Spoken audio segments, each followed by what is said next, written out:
कट्टर हिंदू शेरनी खुशबू पांडे की पत्रकार से हुई जबरदस्त भैंस। और वैसे देखा जाए तो खुशबू पांडे भी एक भैंस का रूप ही है, क्योंकि उनके आगे बीन बजाने से कोई फायदा नहीं मिलता। लगता है आज खुशबू पांडे फंस गई है। हे हाय हेलो नमस्ते जी, सत श्री अकाल, अस्सलामु अलैकुम। मैं निधि शर्मा इंडिया से, जो कि इस्लामिक वीडियोस बनाती हूँ। और ना मुझे बड़ा अच्छा लगता है जब खुशबू पांडे की किसी से बहस होती है और उनकी बोलती बंद हो जाती है, क्योंकि इस रवैये, इस कैरेक्टर के साथ वो इस देश में रहना बिल्कुल डिजर्व नहीं करती हैं। जिस तरीके से वो मुसलमानों के खिलाफ जहर उगलती हैं, that's painful to the eyes. और जब भी कोई सनातनी भाई या बहन आकर के उनकी ऐसे बोलती बंद करवा देता है ना, तो हम सनातनियों को बड़ी खुशी मिलती है। क्यों लोग इनको हिंदू शेरनी कहता है, लेकिन जब आप इनका इंटरव्यू सुनिएगा, इनकी बात सुनिएगा, तो ऐसा लगेगा कि ये मुस्लिमों की कट्टर विरोधी हैं। अच्छा, सही बात है। तो मुस्लिमों की कट्टर विरोधी आप हैं कि नहीं? गिने चुने हैं ना हाथ पे, जिनको मैं मानती हूँ, जिनका आदर करती हूँ। तो उससे मेरा क्या फायदा?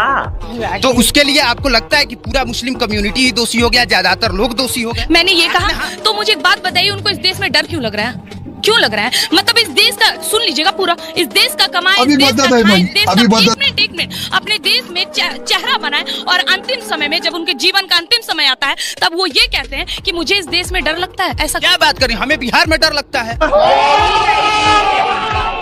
क्या बात कर रही हैं? हमें बिहार में डर लगता है, हमें डर लगता है सच बोलने पे। हमें डर लगता है कि अगर हमने ऐसा कुछ बोला तो हमको टांग लिया जाएगा। तो अगर किसी व्यक्ति को किन्हीं कारणों से डर लगा तो वो देश विरोधी हो गया, वो देश विरोधी हो गया। अरे भाई क्या बताऊं मैं? ये क्या है? ये तो समझ में आ गया कि विरोध करना है, और विरोध आप कर रही हैं लगातार। लगातार आप आग उगल रही हैं। हालांकि लॉजिक नहीं है, तब भी आप आग उगलती हैं।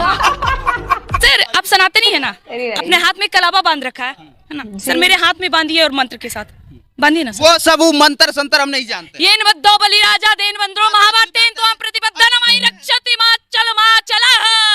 और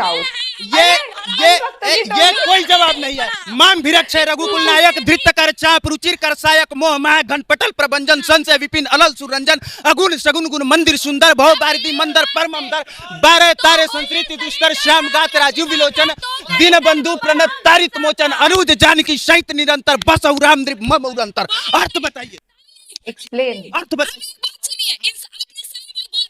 अब एक बात, सब बातों का एक बात, आपका इंटरव्यू हो गया। सिर्फ एक बार मयान से तलवार निकले थे हमारे सिख के। तो इसमें शाहरुख खान का क्या दोष है? गजब बहाल है, कहाँ का लॉजिक कहाँ जोड़ रही है? का समर्थन मैं नहीं करूंगी, मुगलाई का समर्थन नहीं करूंगी। अगर देश में रहना है, चाहे वो मुसलमान है, हिंदू है, सिख ईसाई है, कायदे में रहोगे तो फायदे में रहोगे।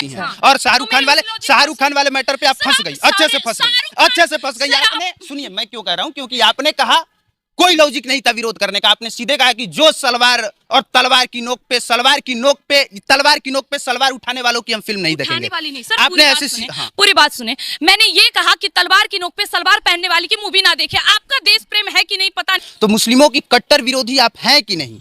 गिने चुने हैं ना हाथ पे, जिनको मैं मानती हूँ, जिनका आदर करती हूँ। डॉक्टर APJ अब्दुल कलाम हमारे देश के नहीं है, डॉक्टर तारिक। ज्यादातर लोगों की आप विरोधी? हाँ, ज्यादातर लोगों की विरोधी इसीलिए हूँ कि जो जिहादी और रोहिंग्या मंसूबे लोगों को आदर मानता है और उनको इस देश से निकालने के। आपको कैसे पता है कि ज्यादातर लोग रोहिंग्या को जो है वो उसी का सपोर्टर है? NRC जब आया था तो किसने बोला था कि